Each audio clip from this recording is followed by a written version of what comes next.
Everyone, இன்னைக்கு பூரி மசாலா எப்படி செய்கிறதுன்னு பார்க்கலாமா? ஸோ இதுக்கு வந்து பார்த்திங்கன்னா 2 பெரிய வெங்காயம், 2 பச்சை மிளகா, 1 தக்காளி, 4 பல்லு பூண்டு வந்து பார்த்திங்கன்னா தட்டி வச்சுருக்கோம். ஸோ இப்போ ஒரு பேனில் எண்ணெய் ஊற்றிட்டு கடுகு, உளுத்தம் பருப்பு, அப்புறமேட்டு சோம்பு, பட்டை, கிராம்பு, ஏலக்காய், ஸோ எல்லாத்தையும் இப்போயே வந்து ஆட் பண்ணிக்கோங்க. அதுக்கப்புறமேட்டு பார்த்திங்கன்னா வெங்காயம், பச்சை மிளகா, இது ரெண்டத்தையும் ஆட் பண்ணிவிட்டு நல்லா வந்து வதக்கி விட்டுக்கோங்க. அதுக்கப்புறமேட்டு பார்த்திங்கன்னா நம்ம தட்டி வச்சுருந்தோம் இல்லையா பூண்டு, ஸோ அதையும் வந்து ஆட் பண்ணிக்கோங்க. இது வதங்கினோட்டி ஒரே ஒரு டேபிள் ஸ்பூன் மட்டும் ஜிஞ்சர் கார்லிக் பேஸ்ட் வந்து ஆட் பண்ணிக்கோங்க. அதுவும் நல்லா வதங்கினதுக்கப்புறம் ஒரு தக்காளி ஆட் பண்ணிவிட்டு இதையும் நல்லா வந்து மூடி போட்டு மசிகிற அளவுக்கு வேக வச்சுக்கோங்க. இல்லை லைட்டாக உப்பு போட்டிங்கன்னா சீக்கிரம் வதங்கிடும்.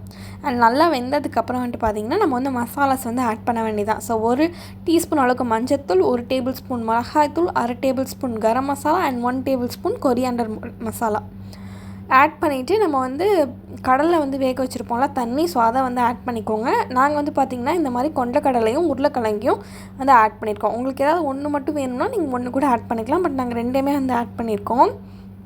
அண்ட் இதை ஆட் பண்ணிவிட்டு நல்லா வந்து பார்த்திங்கன்னா இந்த மசாலாவோட ஜெல்லார வரைக்கும் நல்லா நம்ம வந்து கொதிக்க வைக்கணும். உங்களுக்கு வந்து இந்த டைமில் வந்து பார்த்திங்கன்னா தண்ணி உங்களுக்கு ஆட் பண்ணிவிட்டு கன்சிஸ்டன்சியை வந்து இது பண்ணிக்கோங்க.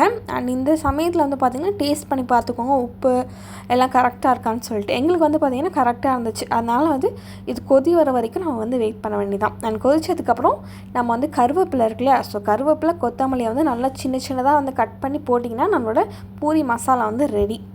அண்ட் இதை வந்து கண்டிப்பாக ட்ரை பண்ணி பாருங்கள். ரொம்ப சிம்பிள் அண்ட் ஈஸியாக இருக்கும். அண்ட் பூரி கூடயே வந்து பார்த்திங்கன்னா நம்மளுக்கு பாயசம் ஊற்றி சாப்பிட்டா செம்மையாக இருக்கும். யாரெல்லாம் அப்படி சாப்பிடுவீங்கன்னு சொல்லிட்டு கமெண்ட் பண்ணுங்கள். அதையும் பக்கத்தில் சூட் பண்ண வச்சுட்டு நாங்கள் வந்து பார்த்திங்கன்னா பூரி வந்து பொரிக்க ஆரம்பித்தாச்சு. அண்ட் இந்த பூரி மாவோட ரெசிபி உங்களுக்கு வேணும்னா சொல்லுங்கள், நான் கமெண்டில் உங்களுக்கு வந்து ட்ரை பண்ணி அனுப்புகிறேன். அண்ட் அன்றைக்கி பூரி வந்து பார்த்திங்கன்னா சூப்பராக வந்துச்சு. எல்லா பூரியுமே வந்து பார்த்திங்கன்னா உப்புச்சு. ஸோ நான் தான் வந்து பார்த்திங்கன்னா பூரியெல்லாம் வேலிச்சேன், அதனால தான் ஷேப்ஸ் எல்லாம் ஒரு மாதிரி இருக்கும்.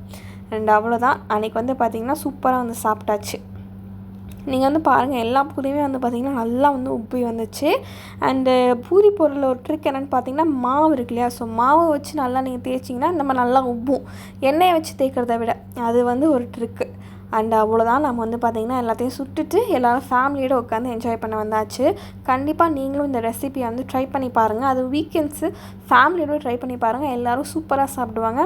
அண்ட் திரும்ப திரும்ப இது செய்ய சொல்லி வந்துட்டு கேட்டுக்கிட்டே இருப்பாங்க. அவ்வளோதான், இன்னொரு வீடியோவில் பார்க்கலாம். தேங்க்யூ ஃபார் வாட்சிங். பாய்.